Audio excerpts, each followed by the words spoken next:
kubva mukutenderera kwandanga ndichiita mudunhu rangu, ndaona zvakakodzera kuti kune vamwe vakaremara, kune vamwe vachembera vasisina vekuvariritira, nenherera dzakasara dzisina vabereki.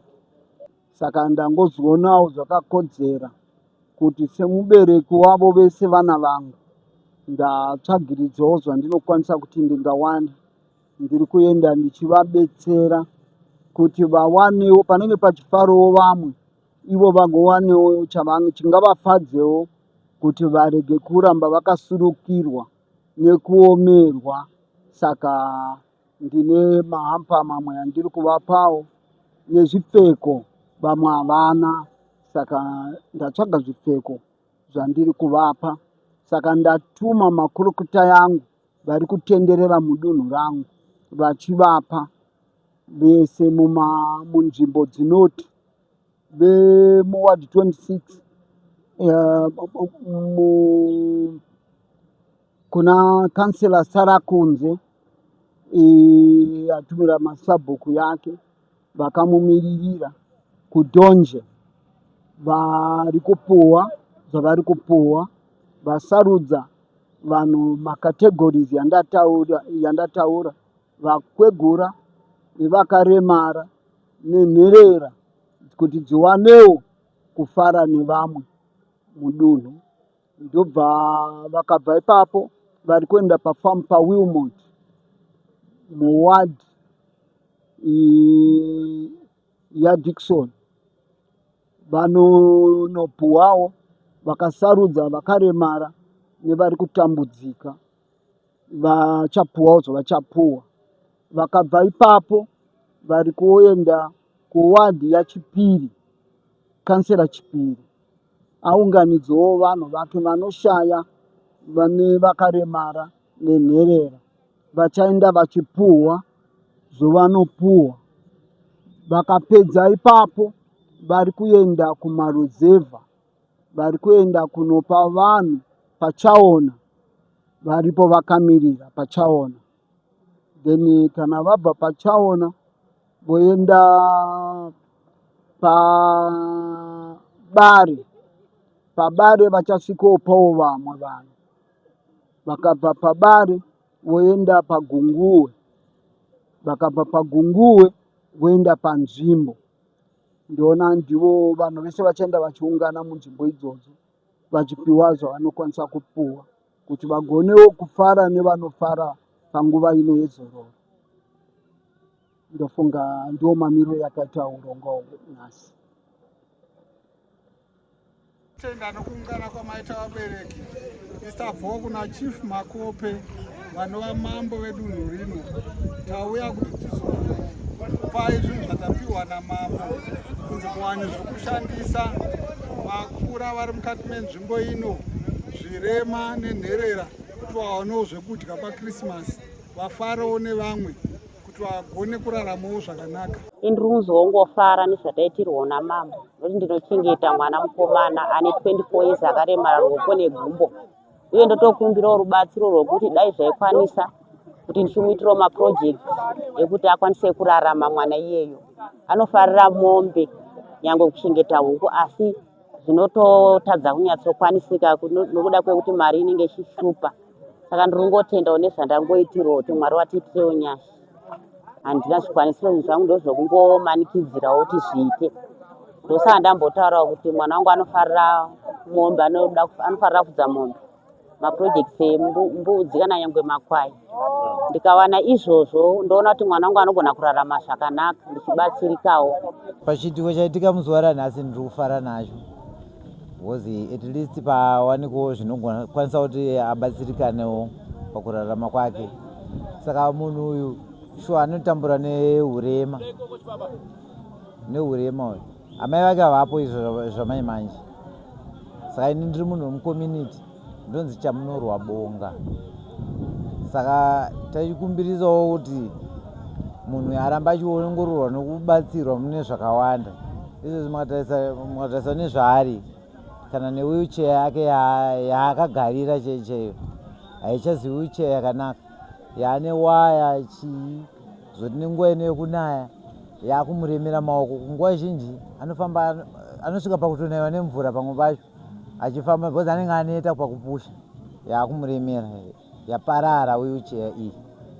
Asi dai paita vanobatsira pachirongwa ichochi, ndotenda mambo nechirongwa chauya nacho kuti dai varamba nekomiti yavo iyoyo varamba vachiwedzera vagokwanisa kusunzawo zvokuti uyo abatsirwewo pakurarama kwake.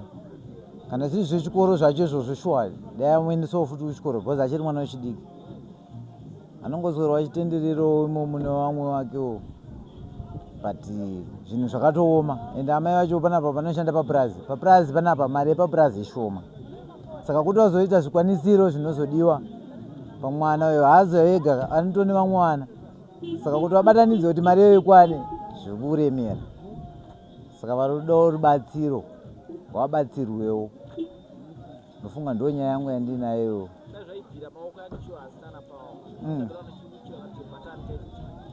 Tachitaura nyaya wheelchair yake chiti maoko ake cheche aneta maoko aya pakupusha wheelchair iyi. Unongozwa nguva yemvura kwakunyudza chinotonyura chinhu chanyura anoneta, saka nguva yake zhinji anenge akamira akafamba panapa automira auzorora. Saka nguva ino yemvura anosvika pakunaiwa nemvura ari paiwani nzvimbo haachakwanisa kumhanya wheelchair iyi. Dai wanirwa imwe wheelchair iri nani yatoparara yese zvatokwachuka zvese, saka yakungojoinwa newaya pese pese zvinhu zvisiri safety kwaari. Saka chirongwa chamambo tachitenda chakanaka, nezvavabatsira nazvo tatenda zvisingaiti, zvokuti dai varamba vane moyo wakadaro varamba wakadaro. Pangavere pane mamwe mashoko sezvogore rakupera amungade kutaurirawo kumhuri yeZimbabwe nevamwe vanobva mudunhu rineri tatarisana nekupera kwegore? Tatarisana nekupera kwegore, hatisi kuda tsaona, vanhu ngavarege kudhakwa. Ndaona vazhinji vari kunwa tumadoro tumbwa utu. Aiwa, hatisi kutukurudzira, bika sadza mudye, kwete kunozvikandira mudoro.